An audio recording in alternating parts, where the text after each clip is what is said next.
मुंबई के उपनगर में स्थित आर्य गार्डन अपार्टमेंट आम सोसाइटी जैसी ही थी। इसी सामान्य दिनचर्या के बीच एक दिन फ्लैट नंबर 408 में एक नई किराएदार आई। उसका नाम था नीलिमा। नीलिमा की उम्र लगभग 35 साल के आसपास थी। उसने आते ही सभी पड़ोसियों को नम्रता से नमस्ते किया और एक बात बार बार दोहराई, मैं पास्ता बहुत अच्छा बनाती हूँ, कभी आइएगा जरूर। नीलिमा एक दिन अपने फ्लैट में अकेली होती है और वो पास्ता बनाने जा रही होती है। आज तो ऐसा पास्ता बनाऊंगी कि मैं खुद की उंगलियां खा जाऊंगी। नीलिमा पास्ता चढ़ाकर बॉईल करना शुरू कर देती है। तभी उसको अचानक ही कहीं से आवाजें आने लग जाती है। कौन है? कोई आया है? जरूर मेरा पास्ता खाने आए होंगे। मुझे बोला था ना कि पास्ता बनाना, हम आएंगे। शायद इन लोगों को पता चल गया कि आज मैं पास्ता बना रही हूँ। नीलिमा बहुत खुशी से अपने दरवाजे की तरफ बढ़ती है, लेकिन उसके घर कोई मेहमान नहीं बल्कि 2 चोर आए होते हैं। नीलिमा इससे पहले कुछ चिल्लाती, एक चोर उसका मुंह बंद करके उसको बिठा देता है। हमें सारे गहने और पैसे दे दो, हम आज यहाँ चोरी करने आए हैं, चोरी। मैं तुम लोगों को ये सब नहीं दे सकती। मैंने इसके लिए जी जान से मेहनत की है और तुम एक झटके में सब कुछ लेकर जाना चाहते हो। ऐसा तो मैं कभी नहीं होने दूंगी। नीलिमा की ऐसी बातें सुनकर दूसरे चोर को बहुत गुस्सा आ जाता है। वो नीलिमा के सर पर एक बर्तन से मार देता है, जिससे नीलिमा की मौत हो जाती है। चोर सारा सामान लूट कर ले जाते हैं, लेकिन नीलिमा मर जाने के बाद भी एक चुड़ैल बनकर जिंदा हो जाती है। आसपास के लोगों को भी पता नहीं चलता कि नीलिमा अब एक चुड़ैल बन चुकी है। इस बात का अंदाजा नीलिमा को भी नहीं होता। नीलिमा उठती है और खुद से ही बोलती है, पास्ता खा लेती हूँ और लोगों को भी जाकर बुलाकर ले आती हूँ। चुड़ैल नीलिमा पास्ता बनाती है, लेकिन जैसे ही वो पास्ता खाती है उसको कोई स्वाद ही नहीं मिलता। इतना गंदा पास्ता कैसे बन सकता है मुझसे? ये स्वादिष्ट क्यों नहीं लग रहा? फिर वो किचन से बाहर निकल जाती है और दुकान जाने के लिए दरवाजे की तरफ बढ़ती है। तभी उसको दरवाजे पर अपनी लाश पड़ी नजर आती है। वो बहुत डर जाती है। ये तो मैं ही हूँ, लेकिन मैं ऐसी क्यों पड़ी हूँ? और जब ये मैं हूँ तो फिर मैं कौन हूँ? भूतिया नीलम के दिमाग में 1000 सवाल आते हैं। वो भागकर अपना चेहरा देखती है। तब उसको समझ आता है कि अब वो नीलम नहीं, वो एक चुड़ैल बन चुकी है। अगले ही पल उसके घर में पुलिस और उसके पड़ोसी आकर इकट्ठा हो जाते हैं। ये सब यहाँ क्या कर रहे हैं? अफसोस जताने आए होंगे। सही बताऊं तो अच्छा ही हुआ है ये मर गई। रोज मेरा पास्ता खा लो करती रहती थी। मेरा तो दिमाग खराब कर दिया था इसने, और उतना ही गंदा पास्ता बनाती थी। चुड़ैल नीलिमा को राजू की ये बात सुनकर बहुत गुस्सा आ जाता है। वो आओ न देखती है ताऊ एकदम से राजू के सामने आकर खड़ी हो जाती है और उसका हाथ चबाने लग जाती है। लेकिन नीलिमा जैसे ही उसका हाथ चबाती है उसको एक अलग ही स्वाद महसूस होता है। मिल गया, यही स्वाद तो मैं खोज रही थी, मिल गया मुझे। लेकिन नीलिमा एक चुड़ैल बन चुकी थी। ये देखकर सब लोग उस फ्लैट से दूर चले जाते हैं और वो फ्लैट हमेशा के लिए बंद कर दिया जाता है। अरे ये तो सब डर गए, अब मेरा पास्ता कौन खाएगा? लेकिन पास्ता तो मैं बनाऊंगी।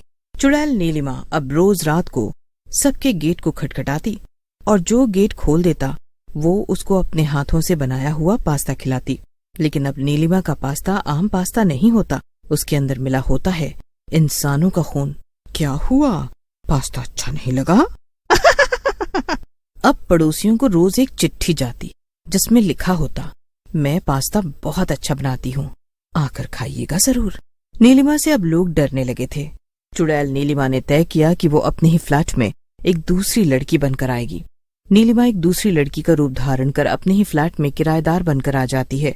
लेकिन जैसे ही मकान मालिक उसके फ्लैट से निकलता है, पारुल अपने असली रूप में आ जाती है। अब देखती हूँ कौन मेरे बुलाने पर खाने पर नहीं आता। पारुल वहाँ नहीं होती है और अच्छे से रहने की वजह से सबको लगता है कि शायद अब नीलिमा का भूत वहाँ से जा चुका है। अब पारुल से सब अच्छे से बात करने लग जाते हैं। यही तो अंतर है जिंदा और मरने में। मरने के बाद कोई नहीं पूछता, जिंदा रहो तो सब पूछते हैं। शुरुआत में कोई उसे खास ध्यान से नहीं देखता था, पर धीरे धीरे लोग उसकी बातों और उसकी रसोई से आने वाली खुशबू की तरफ। पारुल के फ्लैट से हर शाम 7 बजे के आसपास ऐसी खुशबू आती जो पूरे फ्लोर में फैल जाती। पता नहीं, लेकिन जो भी बनाती है बहुत ही स्वादिष्ट बनाती है। चारों तरफ पारुल की बातें चलने लगी। सबके दिमाग से अब नीलिमा का पास्ता निकल चुका था। लोग भूल चुके थे कि पास्ता डरावना था। अब सब बस पारुल के हाथ का बना हुआ पास्ता खाना चाहते थे। धीरे धीरे लोग उसके पास्ता को लेकर जिज्ञासु होने लगे। एक दिन ग्राउंड फ्लोर का युवक अरुण बोला, पारुल जी, एक दिन मुझे भी खिलाइए ना। पारुल मुस्कुराई। आज शाम को आइए, खास ट्रफल पास्ता बना रही हूँ, लेकिन किसी को मत बताइएगा। अरुण गया तो पारुल ने झट से गेट बंद कर दिया और बोली, आ गया तू, अब तेरा पास्ता बनाकर मैं खाऊंगी। मुझे नहीं पता था कि इंसानों के खून में इतना अच्छा स्वाद होता है। पारुल अपने असली चुड़ैल रूप में आ जाती है और अरुण को छीलकर पास्ता में डालकर खा जाती है।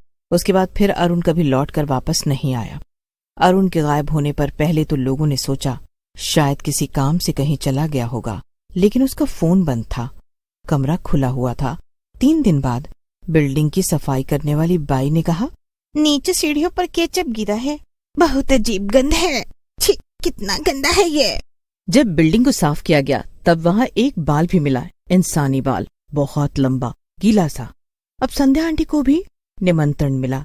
उन्होंने पहले ना किया, लेकिन खुशबू इतनी लुभावनी थी कि मना नहीं कर सकी। शाम को 7 बजे वो नीलिमा के फ्लैट में गई। आ गई मैं पारुल। पारुल ने झट से गेट बंद कर दिया और चुड़ैल बन गई। संध्या ने भागने की बहुत कोशिश की तो चुड़ैल ने एक हथौड़ा मारकर संध्या का सिर फोड़ दिया और फिर उसका भी पास्ता बनाकर अभी खा ही रही थी कि तभी 8 बजे उनकी बहू का फोन बजा। करती रह जो करना है, अब तो मैं खा चुकी।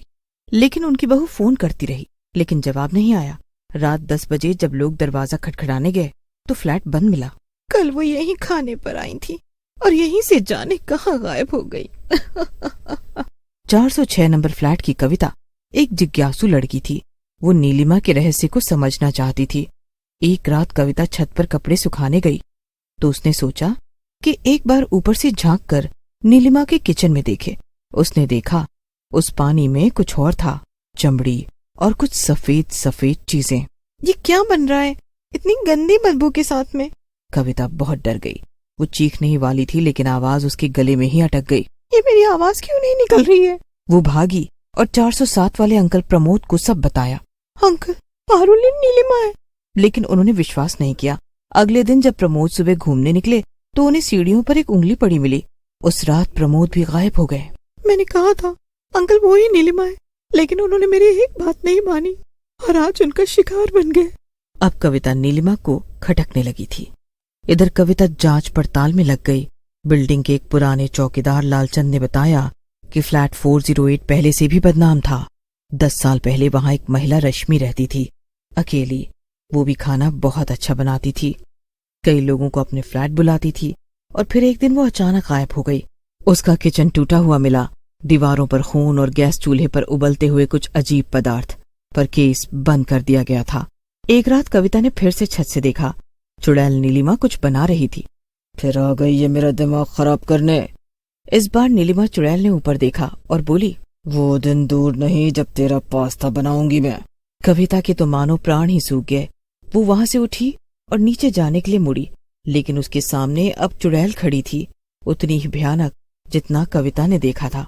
मैं तुम्हें नहीं देख रही थी, मुझे माफ कर दो। तुझे बहुत शौक है ना मेरे बारे में बात करने का, मेरे घर में देखने का, तो आज तू हिस्सा बनेगी मेरे घर का। चुड़ैल उसको लेकर जाती है और उसके टुकड़े टुकड़े कर पास्ता बनाकर खा जाती है। अगली सुबह अब सब ने कविता की खोज शुरू की, लेकिन बाकियों की तरह वो भी कभी नहीं मिली और नीलिमा चुड़ैल का राज बाकियों के लिए एक राज ही बनकर रह गया।